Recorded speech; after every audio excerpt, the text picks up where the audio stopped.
नमस्कार दोस्तों, क्या आपको लगता है कि आपने भारतीय इतिहास के बारे में सब कुछ जान लिया है? आज की ये वीडियो आपकी सोच बदल देगी। आज की इस वीडियो में आपको भारतीय इतिहास के 5 ऐसे रहस्य बताऊंगा जिनके बारे में बहुत कम लोग जानते हैं। कुछ रहस्य तो ऐसे भी हैं जिनका जवाब आज भी किसी के पास नहीं है। पहला रहस्य, सम्राट अशोक का अचानक बदल जाना। सम्राट अशोक को भारत के सबसे शक्तिशाली राजाओं में से एक गिना जाता था। सम्राट अशोक ने कई युद्ध जीते, लेकिन एक ऐसा भी युद्ध हुआ जिसने उनकी पूरी जिंदगी ही बदल दी। वो था कलिंग का युद्ध। इस युद्ध में लाखों लोग मारे गए। जब अशोक ने चारों तरफ लाशें देखी तो उनका दिल कांप उठा और तभी सम्राट अशोक ने एक फैसला लिया कि अब कभी भी युद्ध नहीं करेंगे। और उसी दिन से सम्राट अशोक ने हथियार छोड़ दिए और शांति का रास्ता अपना लिया। इतना बड़ा बदलाव इतिहास में बहुत कम देखने को मिलता है। आज भी कई लोग सोचते हैं कि इतिहास में आखिर ऐसा क्या हुआ था जिसने एक कठोर योद्धा को एक मामूली सा राजा बना दिया था। भारतीय इतिहास का एक और रहस्य, नालंदा विश्वविद्यालय की आग। आज से करीब 1500 साल पहले भारत में नालंदा विश्वविद्यालय था। इसे दुनिया का सबसे बड़ा शिक्षा का केंद्र माना जाता था। यहाँ हजारों लाखों की संख्या में विद्यार्थी पढ़ते थे, लेकिन एक दिन इस महान विश्वविद्यालय में आग लगा दी गई। कहा जाता है कि नालंदा विश्वविद्यालय में इतनी ज्यादा किताबें थी कि कई महीनों तक लगातार आग जलती रही। सोचिए, अगर वो ज्ञान आज हमारे पास होता तो दुनिया कितनी अलग होती। आज भी कई इतिहासकार इस घटना को मानव इतिहास का सबसे बड़ा ज्ञान नुकसान मानते हैं। लौह स्तंभ का रहस्य। दिल्ली में एक लोहे का स्तंभ खड़ा है जिसकी उम्र लगभग 1600 साल मानी जाती है।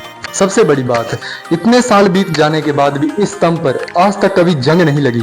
वैज्ञानिकों ने कई बार जांच की, तब जाकर उनको ये पता चला कि इस स्तंभ को बनाने की तकनीक बहुत ज्यादा खास थी। लेकिन आज भी लोग हैरान हैं कि उस समय इतनी उन्नत तकनीक कहां से आई। ये स्तंभ भारत के प्राचीन वैज्ञानिकों की उपलब्धि माना जाता है। राम राम मेरे सारे भाइयों को। तो आज की ऐतिहासिक कहानी आपको कैसी लगी, अपनी राय आप कमेंट बॉक्स में जरूर बताएं। आज के जो वैज्ञानिक है, आज के जो लोग हैं, ये सोचते हैं कि हम बहुत ज्यादा चंट चलाक है, हम बहुत ज्यादा तेज हैं, हमारे पास बहुत ज्यादा दिमाग है, कि हमने ऐसी ऐसी खोजें कर ली हैं जिनका कोई अंत नहीं है।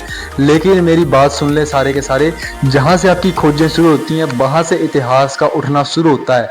जहां से आपको ऐसा लगता है कि विज्ञान हमारा खत्म हो गया, मतलब विज्ञान ने सारी खोजें कर ली है, हमारी साइंस ने सारी खोजें कर ली हैं, नहीं। इतिहास में जाकर देखो, अपने शिव भगवान का कैलाश पर्वत देखो, कुछ ऐसे मंदिर भी हैं भारत में, कुछ ऐसे मंदिर भी हैं, भारत की कुछ ऐसे ऐतिहासिक पौराणिक चीजें भी रही हैं जिनसे अगर आप अपने आज के विज्ञान को मैच करोगे तो कभी मैच नहीं हो पाएगा। क्यों नहीं हो पाएगा? क्योंकि आज के विज्ञान में और पहले के विज्ञान में दिन रात का फर्क है। जहां पर आज के विज्ञान की सोच खत्म हो जाती है, वहां पर हजारों सालों वाले विज्ञान की सोच शुरू होती है। सोच के देखना, कभी भी जिस भी मंदिर में जाते हो आप, चाहे वो मतलब कैलाश पर्वत है, चाहे मतलब वो तिरुवनंतपुरम में जो मतलब भगवान विष्णु का मंदिर स्थापित है, वहां पर भी जाके देखना, मतलब जो 7 दरवाजे हैं वहां पर, मतलब आज तक 6 दरवाजे खोले गए हैं वहां के, और इतना सोना मिला है वहां से, इतनी ज्यादा चीजें मिली हैं कि उनकी कोई गिनती नहीं है। और 7वां दरवाजा आज तक खोला नहीं गया। वैज्ञानिकों ने बहुत ज्यादा दिमाग लगाया कि इसको मशीनों से खोलेंगे, इसको मतलब जोर जबरदस्ती से खोलेंगे, इसको मतलब ताले तोड़ कर खोलेंगे, लेकिन नहीं खुला। क्योंकि इतिहास का जो विज्ञान है, इतिहास की जो साइंस है, वो बहुत ज्यादा डिफिकल्ट है। आज की साइंस से बहुत ज्यादा परे है वो। क्योंकि जहां पर आपकी सोच खत्म हो जाती है, जहां पर आज के लोगों की सोच खत्म हो जाती है, वहां से ही इतिहास की सोच ऊपर उठना शुरू होती है। तो अपने आप को कभी महान मत बताया करो। जो ये साइंस वाले हैं और अब जो विज्ञान वाले हैं, जो साइंटिस्ट हैं, ये सोचते हैं कि हमने तो पूरी दुनिया पर कब्जा कर लिया भाई, हमें तो सब कुछ आता है भाई। लेकिन इतिहास के पन्ने उठा के देखना, आपसे भी कई ऐसी कलाकारियां करके गए हैं लोग, जिन्होंने ऐसे ऐसे कारनामे कर दिए, ऐसे ऐसे काम कर दिए हैं जो आज की साइंस से कभी मेल नहीं खाएंगे, आज के विज्ञान से कभी मेल नहीं खाएंगे। इसलिए अपने अंदर एक कार मत आने दो कभी भी कि हमने ही, हमारे पास सब कुछ है। इसलिए इतिहास को पढ़ो कभी भी। जब भी आप इतिहास को पढ़ोगे, गौर से पढ़ोगे, तो इतिहास में आपको ऐसी चीजें मिलेंगी जो आज के विज्ञान से बहुत ज्यादा परे होंगी, बहुत ज्यादा अलग होंगी, इतनी ज्यादा अलग होंगी कि जहां पर आज का विज्ञान ये सोचेगा कि मैं ये कर सकता हूँ और मैं कर भी लूंगा, और वो कर भी देता है, तब भी वो उस लेवल का काम नहीं कर पाएगा, उस लेवल तक की चढ़ाई नहीं चढ़ पाएगा जो लेवल इतिहास में हुआ है। जो मतलब काम इतिहास में किए गए हैं वो आज का विज्ञान कभी नहीं कर सकता है।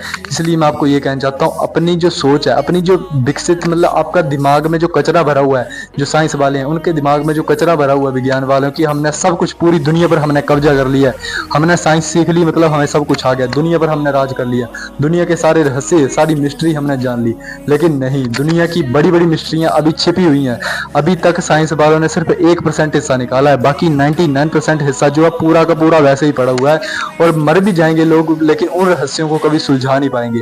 इसलिए अपने आप को बड़ा तोप मत समझो कि हमने बहुत कुछ उखाड़ लिया, हमने बहुत कुछ कर लिया है। आपसे भी बड़े बड़े बैठे हैं, आपसे भी बड़े बड़े मर गए हैं, करके मर चुके हैं वो। उन्होंने जो कर दिया है वो आप कभी कर भी नहीं सकते हैं। ये भी मैं गारंटी लेता हूँ कि जो पीछे हुआ है वो आप नहीं कर सकते हैं। जो इतिहास में घटनाएं घटी हैं वो पूरी जिंदगी भी लगा लेंगे आज के साइंटिस्ट, वो कभी नहीं उन चीज़ों को बना पाएंगे, ना ही वैसे रहस्य खोज पाएंगे। इसलिए आपको ये कहना चाहता हूँ, अगर आपको ऐसी ऐतिहासिक वीडियो पसंद आती है तो आप इस चैनल को सब्सक्राइब कर सकते हैं। और आपको ऐसी इन्फॉर्मेटिव वीडियो अगर रोज चाहिए तो आपको परमानेंटली इस वीडियो देखनी पड़ेगी। जय श्री राम, जय श्री महाकाल।